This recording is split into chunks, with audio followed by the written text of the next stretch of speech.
গুলিবিদ্ধ হওয়া ইনকিলাব মঞ্চের জাবেরের মৃত্যু হলো এইমাত্র। ইউনুসের যমুনায় আগুন জ্বলছে। এই মুহূর্তে শাহবাগের স্লোগানে মুখরিত হয়ে আছে ইনকিলাব মঞ্চের সদস্যরা এক জায়গায় জড়ো হয়ে। এই মুহূর্তে দেখতে পাচ্ছি শিক্ষার্থীরা ডক্টর ইউনুসের বাসভবনে ঢুকে আক্রমণ করতেছে। ডক্টর ইউনুসের খারাপ অবস্থা। এদিকে আজকের আন্দোলনে গুলিবিদ্ধ হওয়া জাবেরের মৃত্যু হয়েই মাত্র। উসমান হাদির চেয়েও খারাপ অবস্থা হয়েছিল তার। এই নিয়ে আবারও শিক্ষার্থীরা ডক্টর ইউনুসের বাসভবনে ঢুকে আক্রমণ করে আন্দোলন করে।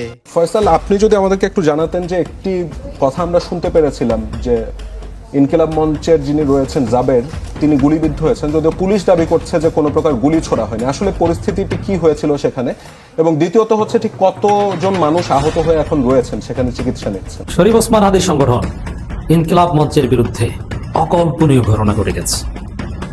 চিন্তাও করতে পারবেন না, নির্বাচনের কয়েকদিন আগে ওসমান হাদির অনুসারীদের গুলিবিদ্ধ করা হয়। ইনকিলাব মঞ্চের সদস্য সচিব সহ বেশ কয়েকজন গুলিবিদ্ধ, বেশ কয়েকজন অবস্থা গুরুতর। ওসমান হাদি হত্যার বিচারের দাবিতে ইনকিলাব মঞ্চের ব্যানারের বিক্ষোভে পুলিশ কোনো গুলি চালায়নি বলে জানিয়েছে অন্তর্বর্তী সরকার। সন্ধ্যায় অন্তর্বর্তী সরকারের ভেরিফাইড ফেসবুক পেজ থেকে দেয়া এক বিবৃতিতে হাসান জানাবেন বর্তমানে পরিস্থিতি কতটা নিয়ন্ত্রণে এলো? আমরা এই মুহূর্তে দেখতে পাচ্ছি ইনকিলাব মঞ্চের কর্মীরা কিন্তু এখানে স্লোগান দিচ্ছে এবং পুরো শাহবাগ এলাকার যে যান চলাচল সেটি কিন্তু পুরোপুরি তারা বন্ধ করে দিয়েছে। এই মুহূর্তে সম্পূর্ণ অচল হয়ে আছে শাহবাগের রাস্তা। এবং এই মুহূর্তে পাওয়া সবচেয়ে বড় ব্রেকিং নিউজ, ইনকিলাব মঞ্চের জাবের না ফেরার দেশে চলে যায়। আজকে সারাদিন যমুনার সামনে অনেক আন্দোলন হয়েছিল। পুলিশ শিক্ষার্থীরা মুখোমুখি অবস্থায়, তারা লাঠি পেটাও করছিল। এখন আমরা দেখতে পারি আজ রাতেও অনেক আন্দোলন হয় এবং এই জাবেরের নিউজটি সবাই শোনার পর দেশের প্রত্যেকটা শিক্ষার্থীরা আবারও ডক্টর ইউনুসের বাসভবনের সামনে মানে যমুনার সামনে ঘেরাও করে ফেলে। আপনারা সম্পূর্ণ ভিডিও দেখবেন। এই মুহূর্তে ঢাকার অবস্থা এবং দেশের মধ্যেও যে একটা অস্থিতিশীল পরিবেশ, সব কিছুই দেখতে পারবেন এই একটি ভিডিওতে। হাদি হত্যার বিচার দাবিতে ফের উত্তাল রাজপথ। আন্দোলনকারীদের দমাতে টিয়ার শেল, জল কামান ও সাউন্ড গ্রেনেড ছুড়েছে আইন শৃঙ্খলা বাহিনী। এতে ইনকিলাব মঞ্চের সদস্য সচিব আব্দুল্লাহ জাবের সহ অন্তত 15 জন আহত হয়েছে। তাদের নেওয়া হয়েছে ঢাকা মেডিকেল কলেজ হাসপাতালে। এদিকে যমুনার সামনে সংঘর্ষের সময় গুলি ছোড়া হয়নি দাবি করে বিবৃতি দিয়েছে প্রধান উপদেষ্টার দপ্তর। এই বিষয়ে আমরা আরো বিস্তারিত জানবো। আমাদের সহকর্মীরা আমাদের সাথে যুক্ত আছেন। এই মুহূর্তে দেখতে পাচ্ছি শাহবাগ থেকে আমাদের সাথে যুক্ত আছেন নিজাত শ্রমিক এবং হোটেল ইন্টারকন্টিনেন্টাল থেকে যুক্ত আছেন মোহাম্মদ শফিক। আমরা ধাপে ধাপে আমাদের সহকর্মীদের সাথে যুক্ত হব। আমি শ্রমিক, আপনার কাছে শুরুতে যেতে যাচ্ছিলাম। আপনি তো দুপুরের পর থেকে সেখানে ছিলেন, তো পরিস্থিতি কখন দেখলেন যে খারাপের দিকে চলে যাচ্ছে এবং এখন সেখানকার পরিস্থিতি কেমন?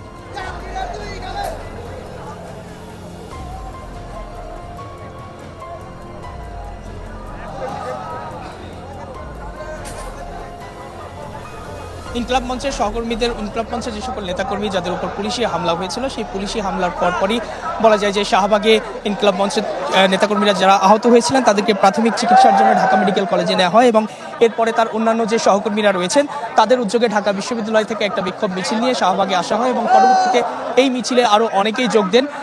সন্ধ্যার পরে এটি আসলে শাহবাগ ব্লকেট কর্মসূচিতে রূপান্তরিত হয় এবং এই শাহবাগ ব্লকের কর্মসূচিতে আমরা দেখেছি বৈষম্য বিরোধী ছাত্র আন্দোলনের একটা ব্যানার ছিল। অন্যান্য সামাজিক, সাংস্কৃতিক এবং রাজনৈতিক সংগঠনের যারা ছিলেন তারা এখানে এসে জড়ো হয়েছেন এবং ঢাকা বিশ্ববিদ্যালয়ের সাবেক শিক্ষার্থী সহ বিভিন্ন শিক্ষা প্রতিষ্ঠানের শিক্ষার্থীরা এখানে এসে জড়ো হয়েছেন এবং তারা তাদের মুখে যে দাবিটি সেটি হচ্ছে যে শরীফ ওসমান হাদির হত্যার যে বিচার, সেই বিচার যেন জাতিসংঘের তত্ত্বাবধানে একটি তদন্ত হয় এবং এর দাবিতে অর্থাৎ হত্যাকারী যারা রয়েছেন বা খুনি যারা রয়েছেন, যারা ইতিমধ্যে ভারতে পালিয়ে আছেন, তাদেরকে ভারত থেকে দেশে এনে বিচারের মুখোমুখি করার দাবি করছেন এবং একই সঙ্গে তারা অন্তর্বর্তী সরকারের দুজন উপদেষ্টা, বিশেষ করে আইন উপদেষ্টা আসিফ নজরুল এবং স্বরাষ্ট্র উপদেষ্টা জাহাঙ্গীর আলম তাদের পদত্যাগ দাবি করছেন এবং বলছেন যে এই হত্যাকাণ্ডের পিছনে যারা রয়েছেন এই দুই উপদেষ্টার কারণে অনেকটাই বাধাগ্রস্ত হচ্ছে। এই তাদেরকে যাতে এই হত্যার বিচার যাতে সুষ্ঠুভাবে সম্পন্ন হয় সেজন্য তারা দেশীয় কোনো সংস্থার উপর তারা আর আস্থা রাখতে পারছেন না এবং অন্তর্বর্তী সরকারের কাছে তাদের দাবি যে কোনোভাবেই হোক জাতিসংঘের তত্ত্বাবধানে যাতে এই বিচারটি সুষ্ঠুভাবে সম্পন্ন হয় এবং সামনে যেহেতু নির্বাচন রয়েছে, সেই নির্বাচনকে যে সরকারি ক্ষমতায় আসুক সেই সরকার যাতে এই হত্যাকাণ্ডে সুষ্ঠু বিচার দাবি করে, সুষ্ঠু বিচারটি করে, সেজন্য তারা এই দাবি জানাচ্ছেন এবং সন্ধ্যা যত বাড়ছে আশেপাশে শাহবাগ ছাপিয়ে তাদের এই সমাবেশটা বিভিন্ন সড়কে ছড়িয়ে পড়ছে বলা যায়। শফিক, আপনাকে ধন্যবাদ। আমরা মোহাম্মদ শফিকের কাছে যাব। শফিক, ইজাজ শফিক যেমনটি জানাচ্ছিলেন যে এখন শাহবাগের পরিস্থিতি অনেকটাই উত্তাল, আমরাও দেখছিলাম। হোটেল ইন্টারকন্টিনেন্টালের সামনের পরিস্থিতি আপনার কাছে যদি জানতে চাই, কি দেখছেন আপনি এই মুহূর্তে? বিকেল 5:30টার পর থেকেই আইন শৃঙ্খলা রক্ষাকারী বাহিনী তারা অনেকটা শান্তিতে রয়েছে বলা যায়। অর্থাৎ বিকেল 4টার দিকে ইনকিলাব মঞ্চের নেতাকর্মীরা যখন যমুনার দিকে যেতে চায়, ঠিক সেই সময়টা থেকেই কিন্তু এই যে বিশৃঙ্খল পরিস্থিতি সেটি তৈরি হয় এই ইনকিলাব মঞ্চ, এই ইন্টারকন্টিনেন্টাল মোড় এলাকায়। এর আগ পর্যন্ত কিন্তু ঠিকই ছিল, অর্থাৎ 4টার দিকেই যখন তারা যমুনার দিকে যেতে উদ্ভূত হয়, এরপর থেকেই আইন শৃঙ্খলা রক্ষাকারী বাহিনী তারা জলকামান নিক্ষেপ, সাউন্ড গ্রেনেড এবং লাঠিচার্জ সহ আসলে যারা আন্দোলন করছিলেন তাদের উপরে চড়া হয়। এর ফলে যেটি হয় যে আন্দোলনকারীরা কিন্তু এই এলাকার অর্থাৎ বাংলা মোটর, শাহবাগ এবং ইন্টারকন্টিনেন্টাল এই এলাকাটিতে বিভিন্ন জায়গায় তারা ছড়িয়ে যেতে বাধ্য হয়। শরীফ ওসমান হাদির সংগঠন ইনকিলাব মঞ্চের বিরুদ্ধে অকল্পনীয় ঘটনা ঘটে গেছে। চিন্তাও করতে পারবেন না, নির্বাচনের কয়েকদিন আগে ওসমান হাদির অনুসারীদের গুলিবিদ্ধ করা হয়। ইনকিলাব মঞ্চের সদস্য সচিব সহ বেশ কয়েকজন গুলিবিদ্ধ, বেশ কয়েকজনের অবস্থা গুরুতর, নিহত হওয়ার সম্ভাবনা। অপারেশন চলছে, ওসমান হাদির মতোই অবস্থা। কিন্তু ওসমান হাদির মতো এতে হেভিওয়েট না হওয়ার কারণে মুহূর্তের মধ্যে তোলপাড় সৃষ্টি হয়নি। সাদিক ক্যামেরা বা বড় বড় ফিগাররা ফেসবুক পোস্ট না দেওয়ার কারণে ওইরকম তোলপাড় সৃষ্টি হয়নি। কিন্তু ঘটনা কিন্তু সেম, গুলিবিদ্ধ হওয়ার ঘটনা ঘটেছে, মাথায় গুলি লেগেছে, মাথার উপর আঘাত করে পরিকল্পিতভাবে পিটিয়ে মোবাইল ফোন ছিনতাই করে নিয়ে যাওয়া হয়েছে। কারা করেছে? রাষ্ট্র করেছে, সরকার করেছে, সরকারি বাহিনী করেছে, সেনাবাহিনী, পুলিশ এরা করেছে। এর আগে রাতে ঘেরাও দেওয়া হয়েছিল তাদেরকে। অপরাধ কি? অপরাধ একটাই, তার ওসমান হাদির হত্যার রহস্য উদ্ঘাটন চায়। কারণ পুলিশ যে হাবিজাবি চার্জশিট দিচ্ছে এগুলো ভুয়া। জাতিসংঘের অধীনে তদন্ত চায় যে কারা এই ঘটনা ঘটিয়েছে। সরকার, রাষ্ট্রের একটা অংশ জড়িত, যেটা প্রকাশ করার সাহস ইউনূসের নাই।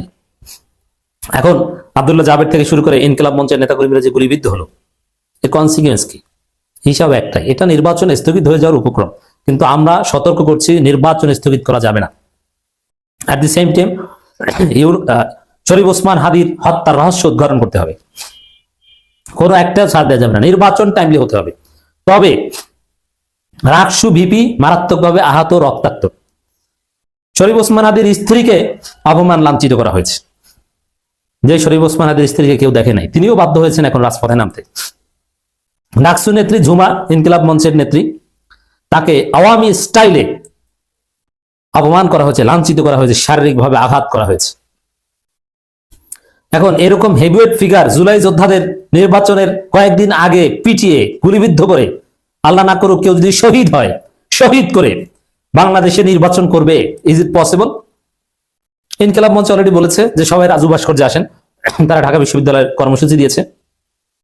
এখন সারা বাংলাদেশে লক্ষ লক্ষ মানুষ যদি ইনকিলাব মঞ্চের সাথে সংহতি প্রদর্শন করে, রাজপথে নেমে আসে, যদি বলে যে ওসমান হাদি হত্যার কারা করেছে, ডিজিএফআই না কে জড়িত, কোন উপদেষ্টা না তারেক জিয়া জড়িত না কি, ওদিকে জামাত আর এক ঘটনা নিয়ে বসে আছে। সেটা হচ্ছে জামাতের কাছে সুনির্দিষ্ট তথ্য আছে।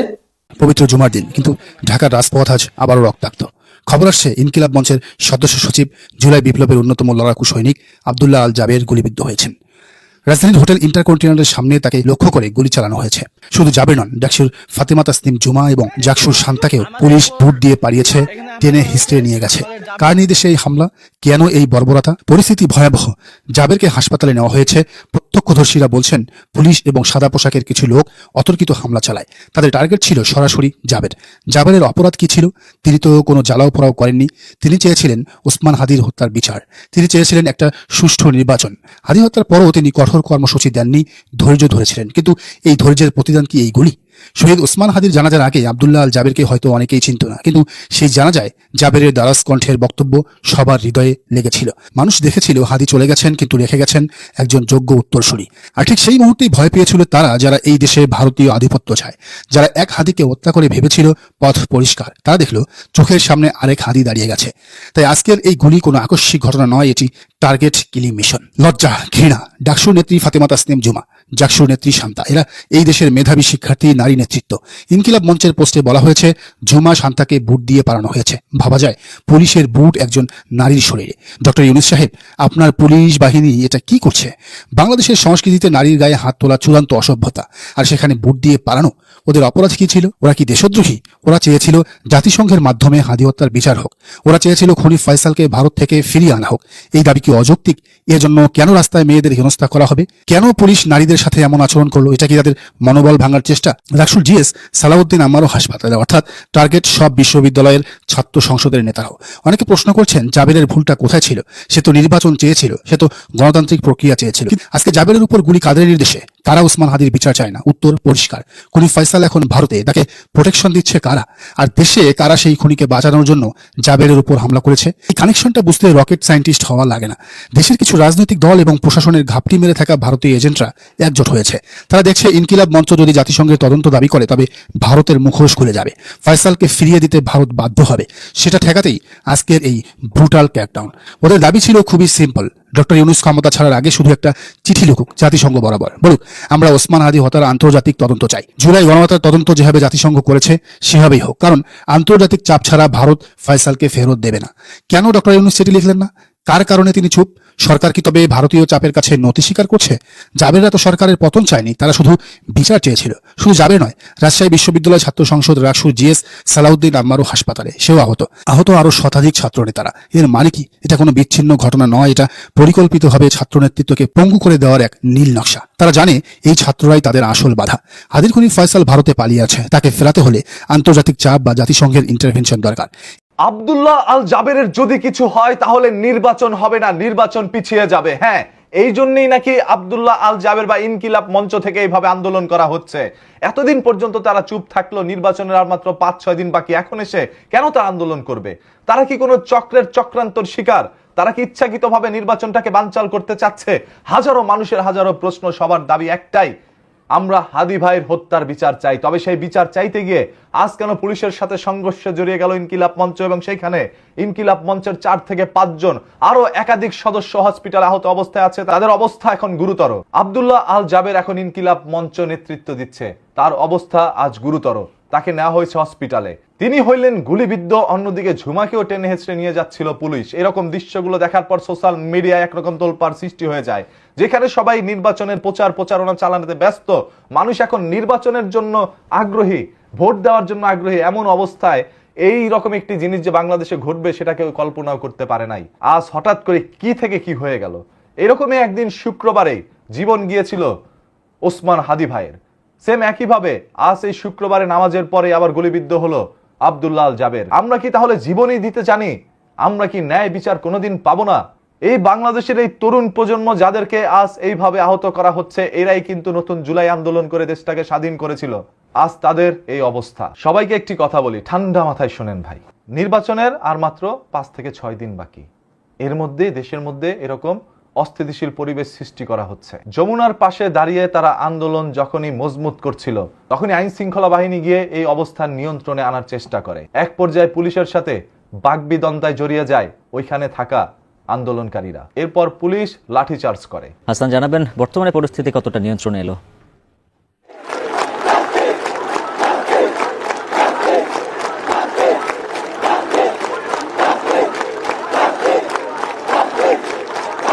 আমরা এই মুহূর্তে দেখতে পাচ্ছি ইনকিলাব মঞ্চের কর্মীরা কিন্তু এখানে স্লোগান দিচ্ছে এবং পুরো শাহবাগ এলাকার যে যান চলাচল সেটি কিন্তু পুরোপুরি তারা বন্ধ করে দিয়েছে। অর্থাৎ 4 রাস্তা থেকে প্রত্যেকটা রাস্তায় কিন্তু তারা ইতিমধ্যে বন্ধ করে দিয়েছে। এবং ঠিক 5:30টার দিকেই যখন এই ঘটনাটি ঘটেছিল হোটেল ইন্টারকন্টিনেন্টালের সামনে, তখনই কিন্তু তারা শাহবাগে মিছিল নিয়ে এসে এই শাহবাগ পুরোপুরি বন্ধ করে দেয় এবং এখানে যান চলাচল বন্ধ হয়ে যায়। এবং এই মুহূর্তে তারা এখানে কিন্তু স্লোগান দিচ্ছেন। তাদের যে 1 দফা দাবি ছিল সেটি এই অন্তর্বর্তী সরকার যতক্ষণ পূরণ না করবে ততক্ষণ পর্যন্ত তারা কিন্তু এই আন্দোলন কর্মসূচি চালিয়ে যাবার ঘোষণা দিয়েছে। এবং আমরা জানি যে গতকালকে আমরা দেখেছি যে ইনকিলাব মঞ্চের যে মুখপাত্র শরীফ ওসমান হাদির স্ত্রী, তিনি কিন্তু যমুনার সামনে অবস্থান করছিলেন। তারা সারা রাত অবস্থান করেছেন এবং একই সাথে ইনকিলাব মঞ্চের কর্মীরাও কিন্তু সকাল থেকে যমুনার সামনে যে রাস্তাটি রয়েছে সেই রাস্তায় অবস্থান করে পরবর্তীতে তারা আজকে ঠিক বা জুমা কিন্তু তারা আরো বড় কর্মসূচি দেয় এবং সেখানে তারা দাবি করে যে জাতিসংঘের অধীনে শরীফ ওসমান হাদির যে হত্যাকাণ্ড হয়েছে সেই বিচার এবং সেই তদন্ত করতে হবে, সেই এক দফা দাবিতেই কিন্তু তারা এই অবস্থান কর্মসূচি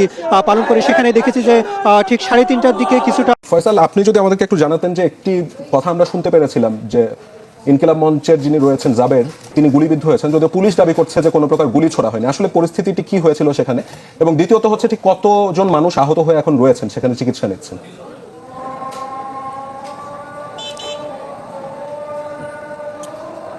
গুলিবিদ্ধর ঘটনা আমিও শুনেছিলাম, কিন্তু এখানকার দায়িত্বরত চিকিৎসক যিনি তিনি আমাদের জানিয়েছেন যে আসলে গুলিবিদ্ধ একজনও হয়নি। দর্শক শ্রোতা, আপনারা তো দেখলেন এখানে কি কথা হচ্ছে। অনেকেই কিন্তু অনেক কথা বলতেছে, অনেকে আলোচনা করতেছে, অনেকে সমালোচনা করতেছে। বিশেষ করে এখানে আমরা দেখতে পাচ্ছি ইনকিলাব মঞ্চের জাবেরেরও বিষয় নিয়ে কথা হয়, এবং আজকে যে যমুনার সামনে এই উসমান হাদি মামলার বিষয় নিয়ে অনেক আন্দোলন প্রতিবাদ এখনও হচ্ছে রাতের মধ্যেও, এইসবও দেখিয়েছি। দর্শক শ্রোতা, এই বিষয়গুলো নিয়ে এবং দেশের রাজনৈতিক প্রেক্ষাপটগুলো নিয়ে আপনাদের মন্তব্য কি? আপনাদের গুরুত্বপূর্ণ মন্তব্যটা অবশ্যই আপনারা আমাদের কমেন্ট বক্সে লিখে যাবেন।